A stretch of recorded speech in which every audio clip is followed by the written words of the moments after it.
Wanita hari ini. Wanita hari ini bijak mengatur, mengurus mata wataknya. Usahawati, ibu istri, permaisuri. Wanita hari ini di zaman modern masih kekalkan adatnya. Dihormati, disayangi, disanjungi. Wanita hari ini. Nusyus bermaksud derhaka dan tidak taat.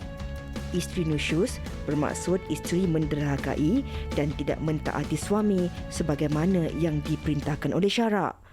Sudah lama kita sama sekarang. I hope one day engkau aku punya.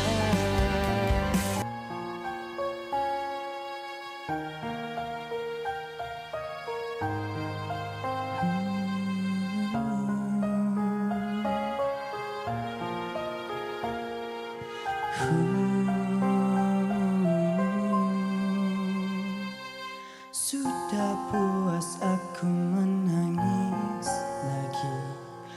Kau hadirkan mendung awan yang kelam, namun ku kan tetap bisa bertahan. Secebis kasih yang telah kau beri kan ku simpan dalam memori indah, tapi semuanya telah berakhir.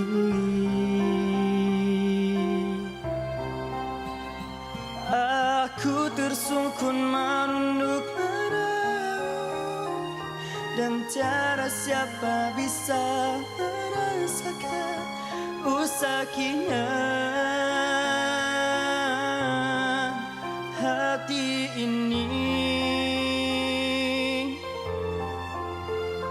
Jika kau tak mampu memberiku senyum, usah kau hadirkan dengan kedukaan. Biarlah hidupku dengan caraku.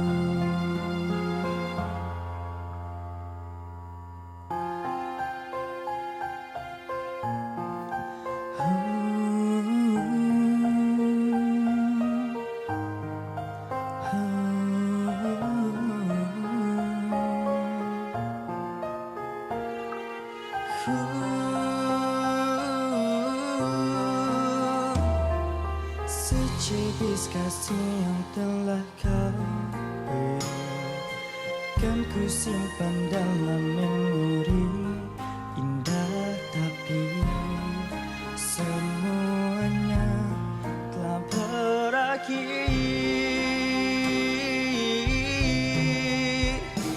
Aku tersungkur menunduk meraung, dan tiada siapa bisa merasakan usakinya hati ini.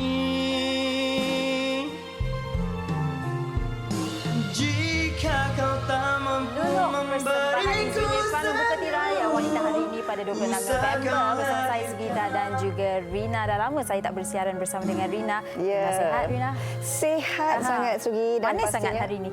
Samalah Sugi pun. Yang pastinya kita berdua akan Ya. menemani penonton wanita hari ini sepanjang 1 jam ini untuk membawakan pengisian yang pastinya saya kira dapat memberi manfaat kepada semua. Apatah lagi dalam tempoh kita dah pun masuk 26 November. 4 hari sahaja lagi untuk kita masuk melangkah ke bulan yang terakhir di tahun 2020. Kami mengharapkan apa sahaja perancangan anda sepanjang tahun ini. Walaupun ada dugaan dan cabarannya, mudah-mudahan dapat dilaksanakan sebaik mungkin. Terus bersemangat ya, Sugi? Ya, saya pun amat bersemangat untuk mengacara bersama dengan Rina. Okey, baik. Bercakap mengenai dugaan, seperti biasa kami juga ingin mengingatkan anda untuk sentiasa menjaga keselamatan dan kesihatan anda. Dan di sini kami ingin memberi anda update terbaru mengenai bilangan kes COVID terbaru. Semalam sebanyak 970 kes baru dilaporkan.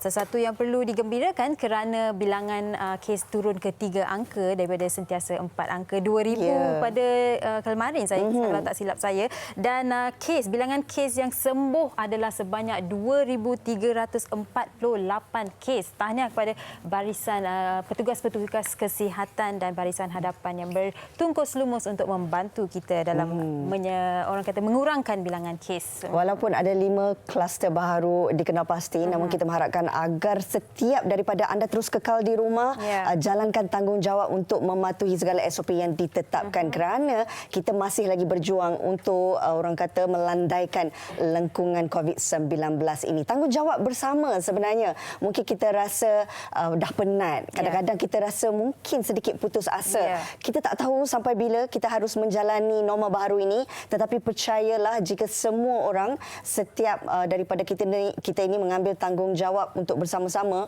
menjaga segala SOP yang telah pun ditetapkan, pasti satu hari nanti kita dapat kembali semula ke kehidupan yang asal. Ya, betul tu Rina. Baik, kalau di awal tadi kami dah kongsikan sedikit mengenai apa yang menarik hari ini. Topik kita adalah nusyuz. Rina, kalau mungkin saya belum berkahwin, tapi kalau kita lihat secara amnya, setiap orang yang sudah berkahwin ataupun ingin berkahwin, keserasian itu sememangnya amat penting. Satu aspek yang perlu diusahakan oleh kedua-dua pihak dan kadang-kadang mungkin tak senang. Dan saya kira yang sudah berkahwin sentiasa ingin orang kata mempertahankan rumah tangga mereka, tapi kadang-kadang ada dugaan di situ juga, ada dugaan. Saya setuju itu sebab orang kata sedangkan lidah lagi tergigit. Ini kan pula dalam kalangan suami isteri pasti akan ada pasang surutnya dalam hubungan rumah tangga. Apa yang kami nak bawakan sebentar lagi sebenarnya adalah berkenaan dengan topik nusyuz. Ia bukan satu isu yang baru tetapi sebenarnya sudah pun berlaku beberapa kes dalam kalangan pasangan suami isteri. Apa yang kita nak tekankan hari ini, bagaimana sebenarnya untuk anda dalam kalangan suami isteri ini mengelakkan daripada situasi ini berlaku. Apakah yang dikategorikan sebagai nusyuz? Kerana kalau ikut pemahamannya, nusyuz ini adalah seperti tidak taat, tidak patuh kepada perintah suami dan juga ingkar. Namun bagaimana situasi bagaimana yang sebenarnya meletakkan seorang isteri ini nusyuz dan apakah pula mungkin sabitan hukuman yang boleh dikenakan bagi isteri yang nusyuz? Kejap lagi kita nak bincang dengan lebih panjang kupasannya. Ya, banyak yang akan dibincangan bersama dengan Tuan Faizaluddin selaku peguam syar'i kita. Jadi kalau anda mempunyai apa-apa persoalan ataupun kekeliruan, boleh terus ke laman Facebook WHI TV3 ataupun Instagram WHI TV3 dan kongsikan pendapat anda ataupun soalan anda. Kalau sempat kami akan bertanyakannya kepada Tuan Faizaluddin. Baik, jangan ke mana-mana, terus bersama kami. Kita berehat sebentar, kembali selepas ni di Wanita Hari Ini. Wanita hari ini. Wanita hari ini. Okey, baik, kembali bersama kami dan seperti yang kami kongsikan di awal tadi, topik kita pada hari ini adalah berkaitan dengan nusyuz dan tanpa melengahkan masa, eloklah kalau kita perkenalkan tetamu kita di studio iaitu Tuan Faizaluddin hari ini. Sihat Tuan? Alhamdulillah sihat Sugi. Sugi pun sihat Saya sihat, Rina pun sihat. Alhamdulillah. Ya, okey. Okey, sebelum kita nak terus bercerita dan mengupas topik ini Tuan Faizal secara panjang lebar, kami nak bawakan pemerhatian penonton Wanita Hari Ini untuk sama-sama kita saksikan sedikit laporan ringkas berkenaan dengan nusyuz.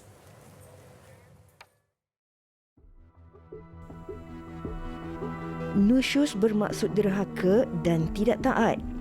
Isteri nusyuz bermaksud isteri menderhakai dan tidak mentaati suami sebagaimana yang diperintahkan oleh syarak. Dari segi istilah, pelbagai definisi telah diberikan oleh para ulama. Secara mudahnya, nusyuz berlaku apabila isteri atau suami mengabaikan tanggungjawab mereka terhadap satu sama lain dengan perbuatan-perbuatan tertentu. Bila dan bagaimanakah seseorang isteri itu dikira sebagai nusyuz? Apakah langkah yang perlu diambil suami sekiranya isteri nusyuz? Apakah pula cara-cara untuk menegur suami atau isteri yang nusyus? Dan adakah nusyus hanya berlaku kepada golongan isteri?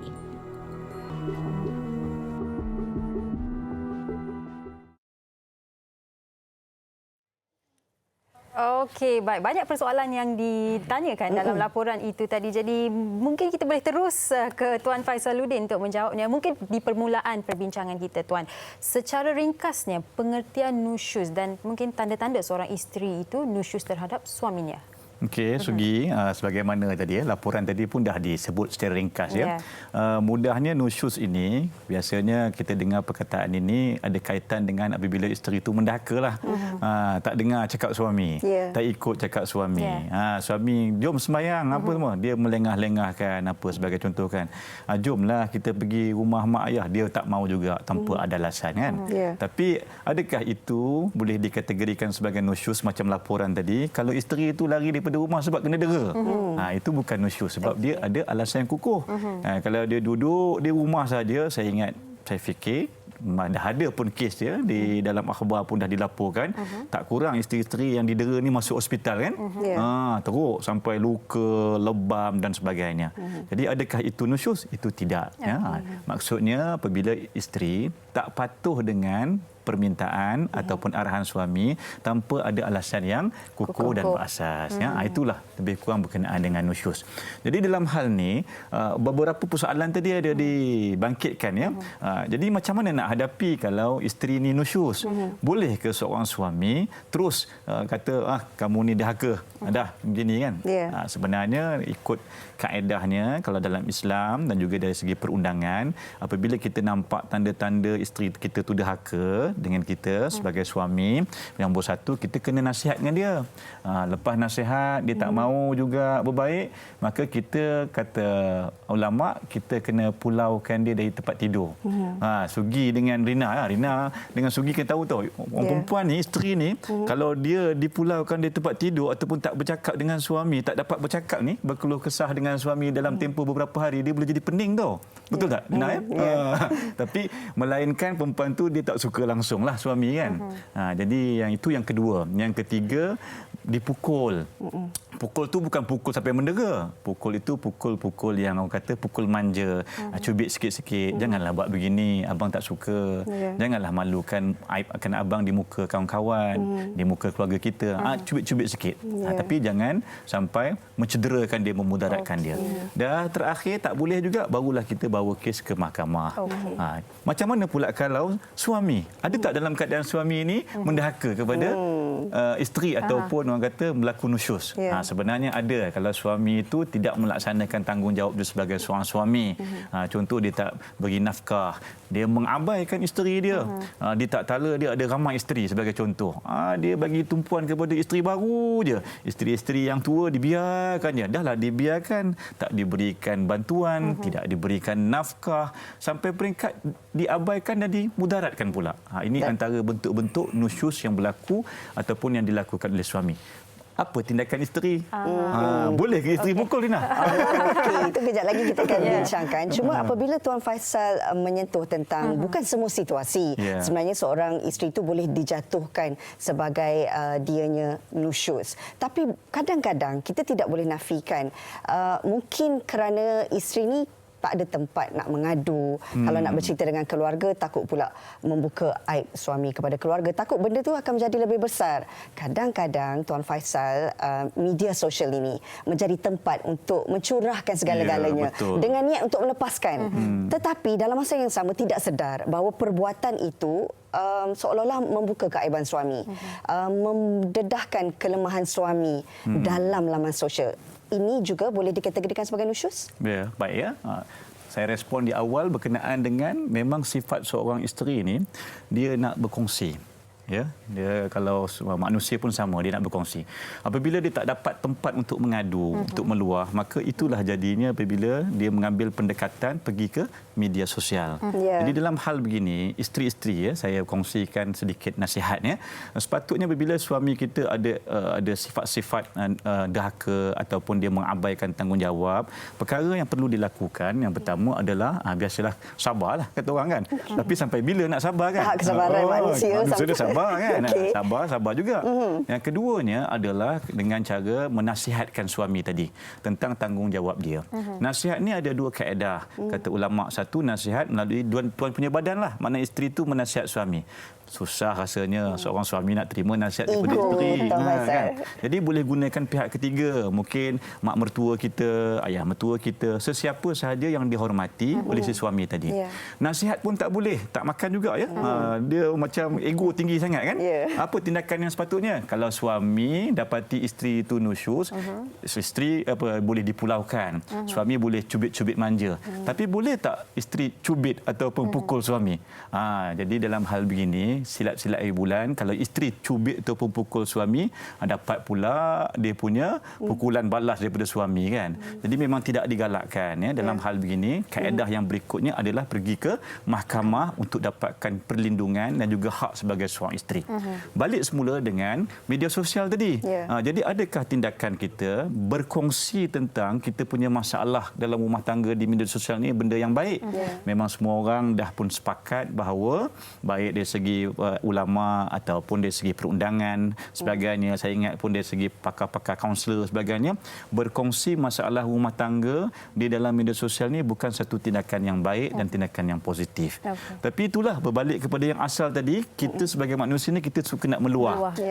Memang kita kena kongsi, kita tak boleh hidup sendirian. Cuma siapakah orang yang nak kita kongsikan? Kena tempat yang betul.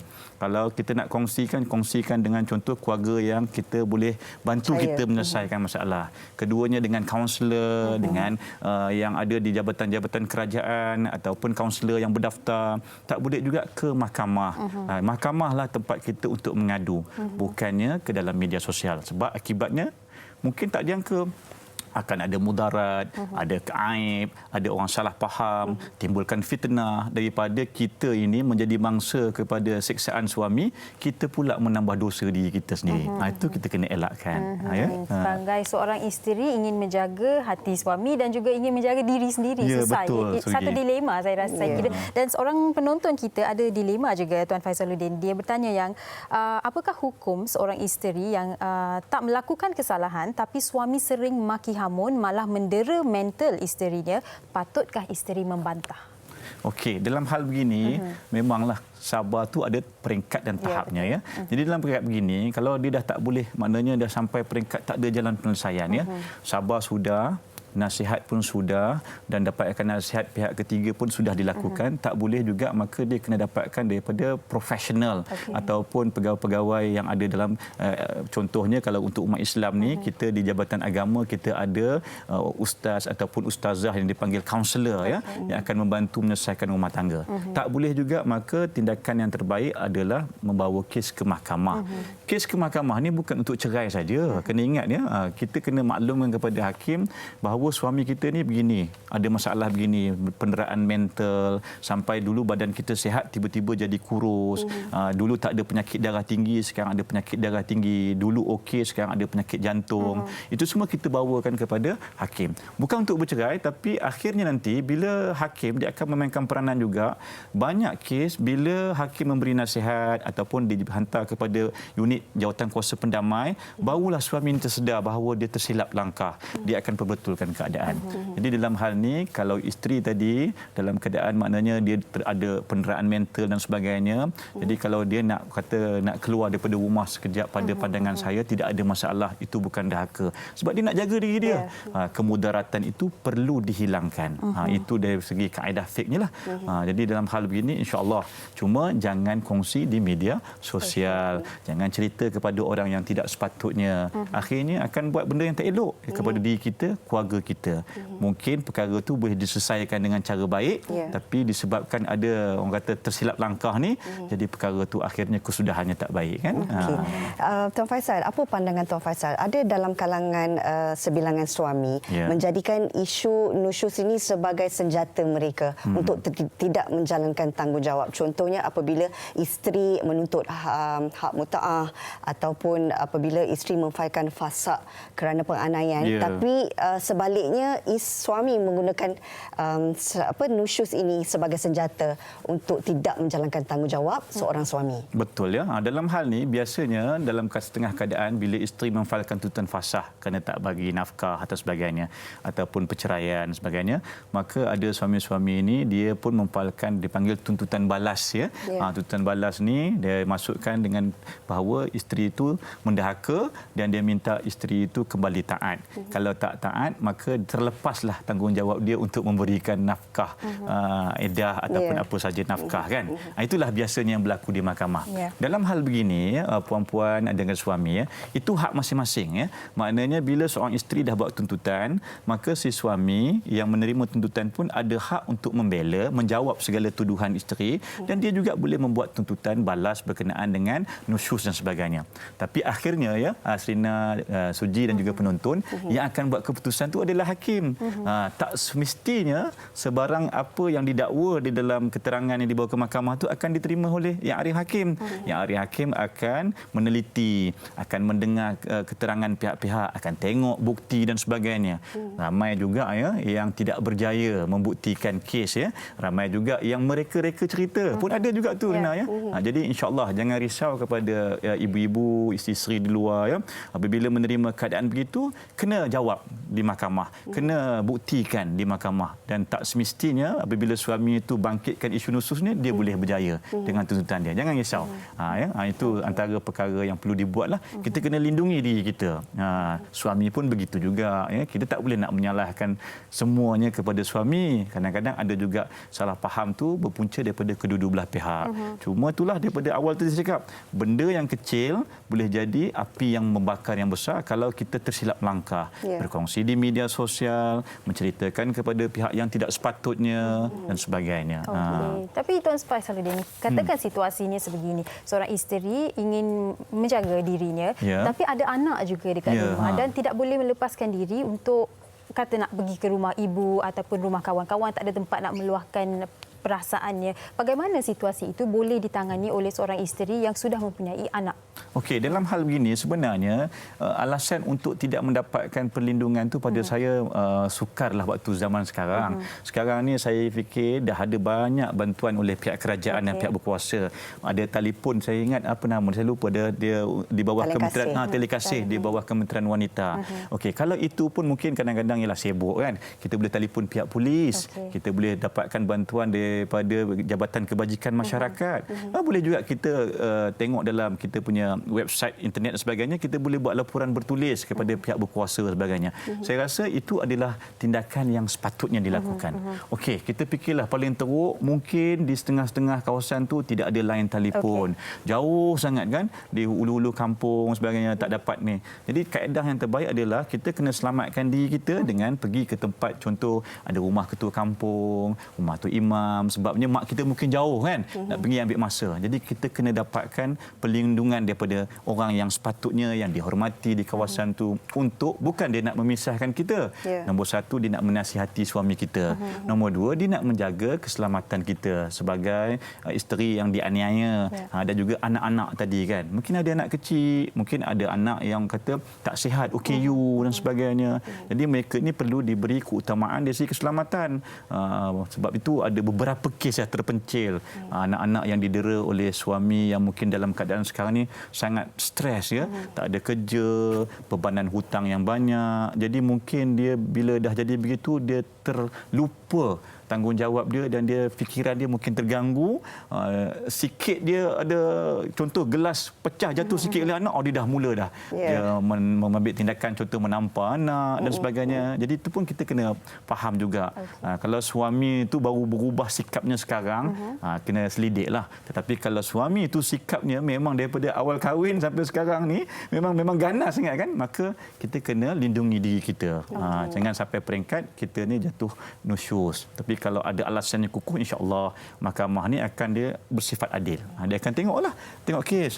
Tak semudahnya untuk melapaskan isteri awak didapati telah mendahaka. Sukar. Sebab mahkamah akan tengok kes by kes. Tuan Faisal, kalau dalam situasi apabila mahkamah sudah pun menuntut isteri ini untuk kembali taat kepada suami, jika isteri masih lagi ingkar, dalam situasi ini adakah boleh isteri ini disabitkan dengan hukuman ataupun kesalahan? Dia memang ada satu peruntukan di dalam Akta Undang-Undang Keluarga Islam, ya. Kalau isteri itu tak kembali taat tanpa alasan lah, ya, tanpa alasan, maka dia boleh dikenakan hukuman denda. Denda itu sampai RM2,000, ya. Jadi dalam hal minta maaf RM1,000, ya. RM1,000 di wilayah persekutuan. Jadi dalam hal ni kita kena elakkanlah perkara ni. Takkan nak kena denda sebab tak kembali taat, melainkan kita ada alasan yang kukuh. Jadi apa perkara yang patut dibuat adalah kita kena membuat rayuan terhadap keputusan mahkamah tadi, ataupun kita melawan, dan biasanya kalau ada alasan yang kukuh dan sebagainya, mahkamah akan minta pihak-pihak untuk pergi kepada satu perlindungan, dipanggil pendamaian. Maknanya wakil-wakil isteri, wakil suami cuba cari jalan penyelesaian, ya. Dalam kaedah dipanggil suluh ataupun dipanggil orang kata pendamailah, untuk cuba didamaikan. Kalau tak boleh juga, maknanya memang isteri memang tak mau langsung dengan suami atas apa alasan yang munasabah, ya. Yang munasabah ni dan juga dibenarkan oleh hukum syarak. Jangan main-main yang kata saya saja nak pisahkan. Maka buatlah permohonan di mahkamah, boleh permohonan untuk cerai, boleh mohon untuk fasah, ya. Jadi ini adalah jalan yang terbaik untuk kita lindungi diri kita. Bukan dengan ambil jalan mudah, kita tak nak ikut perintah mahkamah dan kemudian diam saja. Kita kena lakukan sesuatu. Kalau mahkamah putuskan begini, kita ada juga hak-hak kita yang lain untuk membela diri, untuk menjawab, untuk merayu, untuk membuat semakan, macam-macam kita boleh buat, ya. Baik, dan setuju sangat dengan apa yang Tuan Faisaluddin katakan. Kita perlu melakukan sesuatu, tetapi kadang-kadang tu mungkin kita dari luar ni melihat situasi itu berbeza, yang mengalaminya juga berbeza. Jadi mungkin Tuan Faisaluddin di penghujung perbincangan kita boleh memberi sedikit orang kata rumusan bagi mereka yang mengalami situasi yang agak mengelirukan ini. Betul, ya, Sugi, ya. Berat mata mandang, berat lagi bahu yang memikul. Kita bercakap di depan kamera bolehlah, tetapi yang di rumah-rumah yang mengalami keadaan tu mungkin sabarnya dah sampai peringkat tak boleh nak ditanggung lagi, kan. Jadi dalam hal ini saya simpulkan, apabila puan-puan yang mengalami masalah ataupun menjadi mangsa keadaan, dapatkan pembelaan daripada pihak yang sesuai dan betul, maknanya daripada pihak mahkamah, Jabatan Agama Islam dan sebagainya. Dapatkan pembelaan di situ, bukan mengambil jalan singkat dengan berkongsi cerita di laman-laman media sosial dan sebagainya. Yang keduanya, begitu juga dengan para suami. Kalau kita ini terlanjur dan tersalah langkah, apabila isteri menasihat ataupun sesiapa menasihati kita tu, terimalah, sebab itu untuk kebaikan keluarga kita. Dan kalau kita dapati isteri kita itu ada elemen-elemen untuk melakukan derhaka dan sebagainya, nasihati dia dan ikut apa yang ditetapkan oleh hukum syarak. Jangan dengan mudah memukul dan memudaratkan isteri kita, sebab isteri kita tu adalah anak orang lain. Begitulah kita buat lakukan kepada isteri kita, tidak mustahil satu hari nanti anak-anak kita pula akan dilakukan perkara yang sama. Jadi kita kena elakkan perkara ini, hiduplah dengan aman dan harmoni, insya-Allah dapatkan pembelaan daripada pihak berkuasa. Jalan penyelesaian tu ada, tapi pastinya bukan dengan cara untuk memudaratkan pasangan sendiri. Ya, betul. Terima kasih banyak-banyak Tuan Faisaluddin Muhammad Yusof selaku Peguam Syar'i berkongsi dengan kita berkenaan dengan topik nusyuz ini. Semoga memberi manfaat untuk semua. Ya, jangan ke mana-mana, kita akan berehat sebentar, kembali selepas ini bersama dengan Izrin Irfan. Wanita hari ini, wanita hari ini. Baik, terima kasih kerana masih lagi bersama kami di WHI, dan dalam segmen tajaan hari ini kita bersama dengan Encik Hishamuddin Abdullah selaku pengerusi Komakmur. Selamat datang Encik Hisham. Terima Baik, kasih, menipu Sugi. kalau saya berkata yang saya tidak tertarik dengan apa yang ada di depan saya hari ini. Jadi terus kita nak tanya Encik Hishamuddin, bagaimana tercetusnya idea perniagaan ini dan mengapa memilih emas sebagai bidang ataupun produk perniagaan, Encik Hisham? Okey, terima kasih Sugi. Assalamualaikum warahmatullahi wabarakatuh. Alhamdulillah, jenama Makmur ni adalah satu jenama milik Koperasi Muafakat Makmur Berhad di bawah Seliaan Suruhanjaya Koperasi Malaysia. So alhamdulillah, kami telah membuka kedai emas ni hampir 3 tahun. dimula di Kuantan dan sekarang kita mempunyai 4 cawangan. Baik. Di Kota Baru, Kuala Terengganu dan yang terbaru di Bandar Baru Bangi. Okey, dan idea perniagaan ni bagaimana tercetus Encik Syam? Okey, alhamdulillah apabila kita melihat kadar kenaikan harga emas yang sangat tinggi, so contohnya di awal tahun itu hari harga emas sekitar RM200 1 gram. Dan alhamdulillah sekarang harga emas RM250 ke atas. Baik. Dan kita melihat satu peluang perniagaan emas yang sebelumnya dimonopoli oleh perniagaan keluarga. Dan kami sekumpulan anak muda ini melihat perlu untuk wujud satu usaha sama dan melalui gerakan koperasi kami berjaya mewujudkan satu kedai emas lah di bawah jenama Makmur Gold. Okey, dan mungkin Encik Hisham juga boleh berkongsi bersama dengan penonton keistimewaan yang ditawarkan oleh Makmur Gold kepada pembeli-pembeli. Okey, keistimewaan emas Makmur Gold ialah kita free upah. Okey. Free upah di mana kita tidak mempunyai kos upah. Berbeza dengan tanpa upah di mana sekiranya tanpa upah dia akan ada kos upah di akhir apabila pembayaran. Dan di Makmur Gold kita free upah dan yang kedua kita patuh syariah. Satu-satunya kedai emas yang mendapat persijilan patuh syariah daripada Biro Pematuhan Syariah Angkasa. Okey, baik. Itu keistimewaannya ya. Dan dalam situasi COVID-19 ni Encik Hisham, ramai perniagaan yang mendapat menerima kesannya. Dan apakah antara cabaran perniagaan semasa pandemik COVID-19 ni yang terhadap perniagaan Makmur Gold sendiri? Okey. Sepanjang kesan daripada COVID-19 yang melanda negara kita, Makmur Gold sebenarnya tidak terkesan. Malah kita bertambah baik. Dan alhamdulillah sepanjang tempoh COVID, sepanjang hampir 8 bulan yang berlaku di negara kita, Makmur Gold telah mencatat jualan 5 kali ganda daripada awalnya. Mana jumlah jualan untuk tahun ini kita telah membuat jualan hampir 80 juta ringgit. Di mana kita telah menjual hampir 250 kilogram emas. Oh wow. Kaedahnya di samping kita menjual secara fizikal di kedai-kedai cawangan kita, kita juga menggunakan kaedah jualan online. Di mana pelanggan boleh membuat tempahan, membuat belian melalui marketplace yang kita ada di makmurgold.my. Okey, baik. Dan mungkin Encik Hisham juga boleh berkongsi antara etika dan amalan terpenting semasa menjalankan perniagaan emas ni. Okey. Sebenarnya perniagaan emas ni satu perniagaan yang berisiko. Dan etika yang paling penting dalam perniagaan emas ni ialah amanah lah. Okey. Sebab dia melibatkan satu nilai yang cukup besar. Di samping itu juga kerjasama pasukan juga penting sebab untuk berjaya dalam satu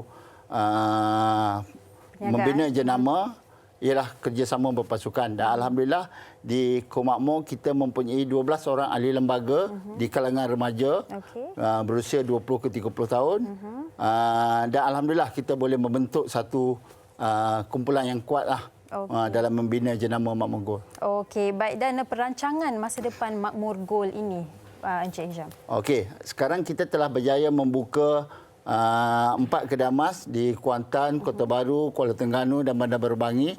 Dan insya-Allah di awal tahun depan kita akan membuka di 2 lagi cawangan di Ipoh dan di Johor Bahru. Dan dalam perancangan jangka panjang insya-Allah kita akan membuka 30 kedai emas di seluruh Malaysia dalam perancangan. Dan sekarang kita juga mempunyai satu kilang pertukangan emas di Kota Baru. Baik.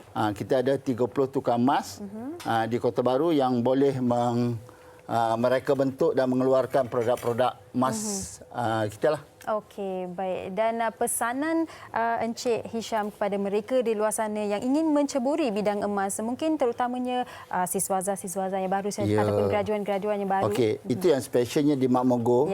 Di samping kita berniaga emas dan kita mempelawa usahawan-usahawan, bakal-bakal usahawan emas untuk turut sama bersama kita. Khususnya para graduan.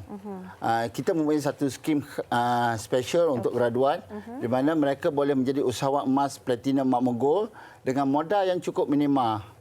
Boleh hubungi Makmur Gold untuk dapat maklumat lanjut. Sebab kos untuk membuka satu kedai emas sebenarnya sangat tinggi, sekitar 3 juta ringgit. Tapi dengan kaedah yang telah Makmur Gold buat, dengan modal yang cukup minima. Okey. InsyaAllah. Baik, dan mungkin sekali lagi boleh Encik Hishamuddin kongsikan di manakah di mana dan bagaimana mereka boleh menghubungi Makmur Gold ataupun Encik Hisham sendiri. Okey. Kepada yang berminat untuk menjadi usahawan emas Makmur Gold, boleh hubungi hotline kami 010 821 0266. Saya ulangi, 010 821 0266. Atau ke webpage kita makmurgold.com atau Facebook kita Makmur Gold Official. Okey, baik. Terima kasih banyak-banyak Okey, Encik sama. Hisham. Okey, baik. Anda di rumah yang tak sabar-sabar nak mendengar persembahan Izrin Irfan ni. Kami persembahkan Izrin Irfan.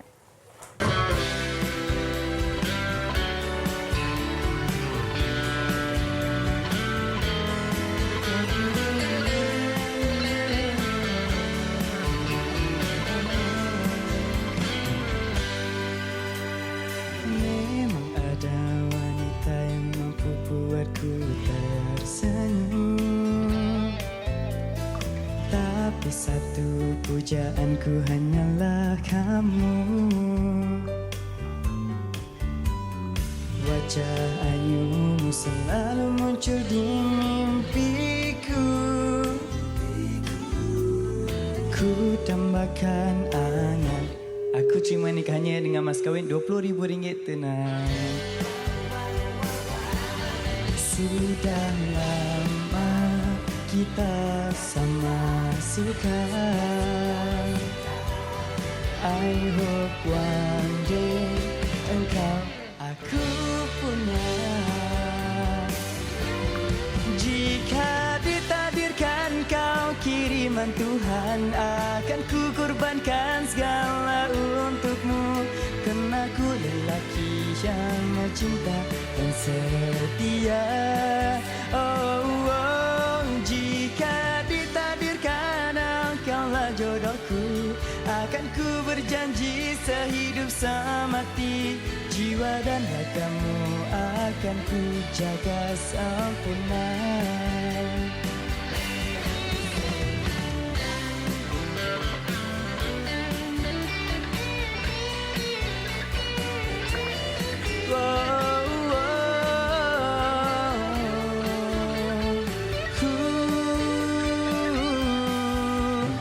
Andai mampu esok juga ku datang masuk meminang, tapi ku takut nak cakap ni.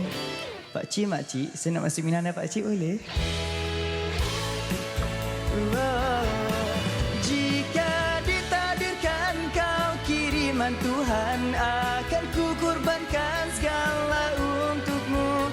Kerana ku lelaki yang cinta dan setia. Jika ditakdirkan engkaulah jodohku, akan ku berjanji sehidup semati.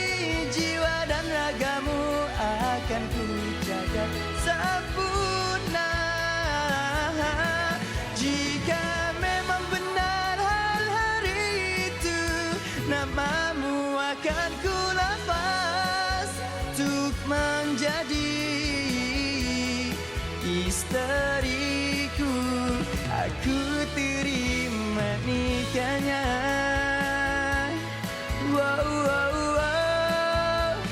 Aku terima nikahnya. Aku terima nikahnya. Soalan apa tanya makcik tadi? Ha? Tadi dalam lagu tu soalan tanya makcik apa? Makcik, saya nak masuk Minang anak pakcik boleh? Oh, makcik tak ada anak buah ada.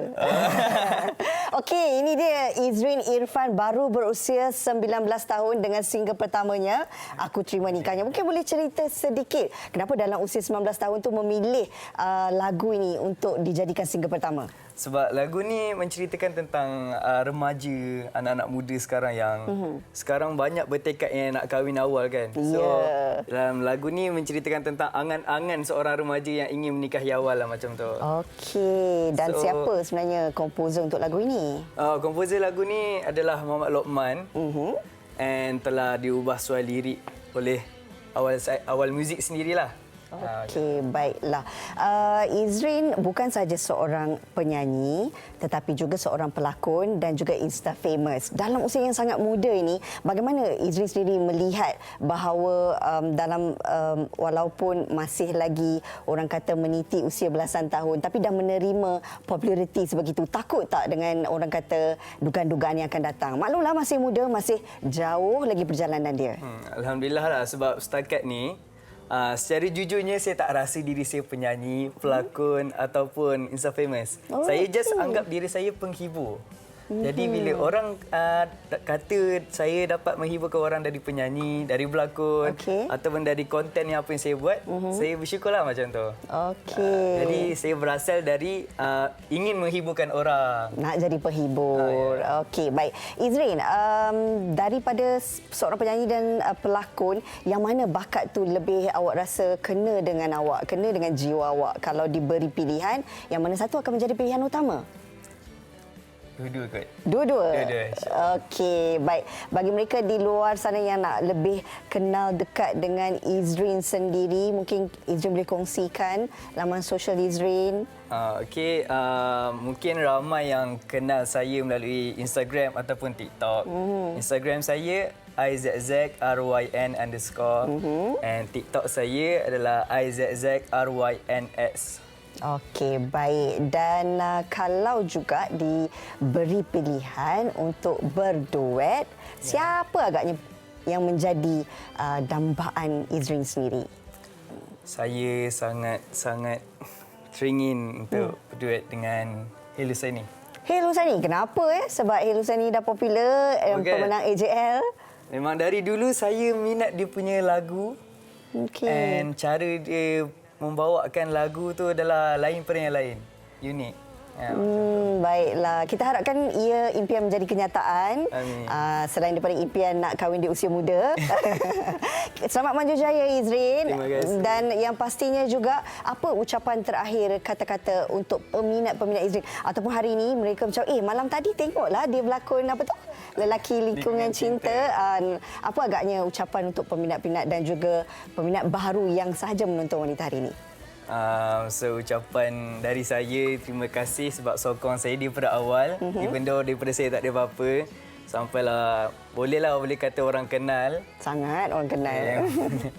So terima kasih and insya-Allah semoga korang semua dimurahkan rezeki and dipanjangkan umur. Semoga support saya lebih jauh lagi, insya-Allah. Ini baru awal. Okey, baiklah. Kami juga di Wanita hari ini akan mendoakan agar perjalanan Izrin dalam apa sahaja impian yang ingin diceburi itu mudah-mudahan dipermudahkan. Ada rezeki untuk single kedua, kita jumpa lagi di Wanita hari ini. InsyaAllah. Ya? Okey, orang mana ni? Orang Kedah. Orang Kedah, tak dengar bunyi Kedah. Baik, terima kasih Izrin. Okey, kita nak berehat seketika, kembali lagi selepas ini. Wanita hari ini. Terima kasih kerana setia lagi bersama dengan kami di WHI dan seperti biasa kami di WHI dalam pada mengingati diri kami mengenai keselamatan kami juga ingin mengingatkan anda untuk sentiasa menjaga penjarakan fizikal anda, sentiasa menjaga kebersihan anda, cuci tangan. Kalau tidak boleh mencuci tangan anda sekerap yang mungkin, guna hand sanitizer yang saya kira di mana-mana juga kini dah pun ada hand sanitizer. Betul. Kita pump sikit, kita bersihkan tangan, kita masuk ataupun lakukan apa yang kita perlu lakukan. Kalau keluar, pastikan anda sentiasa memakai pelitup muka, bukan di bahagian dagu ataupun di siku. Sebab saya pernah nampak Sugi, ada orang letakkan pelitup muka di sikunya. Jadi cara yang betul anda perlu pakai adalah dengan menutup ruang hidung dan juga mulut anda. Saya kira Rina pernah kongsikan kan bersama dengan abang kameraman kita. Cara yang terbaik sebenarnya untuk kita pakai pelitup muka. Memang kita faham kadang-kadang perkara itu merimaskan dan membuatkan kita tidak selesa. Tapi inilah kebiasaan baru yang perlu anda jadikan ia sebagai satu kelaziman dalam kehidupan anda. Sambil-sambil itu juga kita nak ingatkan ahli keluarga kita, masyarakat-masyarakat di sekitar Terengganu dan juga Perak yang juga terkesan akibat daripada masalah ataupun tragedi banjir yang berlaku ketika ini. Jaga kesihatan diri, jaga keselamatan anak-anak juga sebab kita risau. Kadang-kadang mungkin terlepas pandang kan anak-anak. Biasalah kalau dah musim banjir ini mungkin ada aktiviti-aktiviti mereka tersendiri. Jadi kena kawal keselamatan mereka juga di samping kita menjaga kesihatan kita untuk kita memerangi COVID-19 ini. Sebenarnya kita di sekitar Kuala Lumpur dan Selangor juga patut berhati-hati kerana hampir setiap petang hujan lebat. Jadi berhati-hati ketika memandu kereta ataupun menunggang motosikal. Baik, di sini sahaja WHI buat hari ini, siaran hari Khamis. WHI kembali esok dengan topiknya perjanjian mak-mak. Nasib baik mak saya tak buat apa-apa perjanjian. Mana tahu. Mungkin masa kecil dulu dah janji nak kahwinkan dengan siapa? Tak ada. Okey, kami nak bawakan perjanjian mak-mak esok bersama dengan Fiza Sabjan dan juga Hawa Rizwana. Apa keputusannya? Nantikan Jumaat esok. Jumpa lagi. Bye. Usahawati aliran masa kini dia, penyambung warisan Sri Kandi dia, lemah lembut baik budi pekerti, tapi cekal hati dia tabah berani pendidik, puteri dalam hal jati diri dia, permaisuri kepada si suami kepada anaknya, dia ratu di hati, tunggak keluarga, kalau bukan dia siapa lagi? Wanita hari ini bijak mengatur, mengurus mata wataknya. Usahawati, ibu istri permaisuri. Wanita hari ini di zaman moden masih kekalkan adatnya. Dihormati, disayangi, disanjungi. Dia usahawati aliran masa kini dia, penyambung warisan Sri Kandi dia, lemah lembut baik budi pekerti, tapi cekal hati dia tabah berani pendidik, puteri dalam hal jati diri dia, permaisuri kepada si suami kepada anaknya, dia ratu di hati, tunggak keluarga, kalau bukan dia siapa lagi? Wanita hari ini bijak mengatur, mengurus mata watak.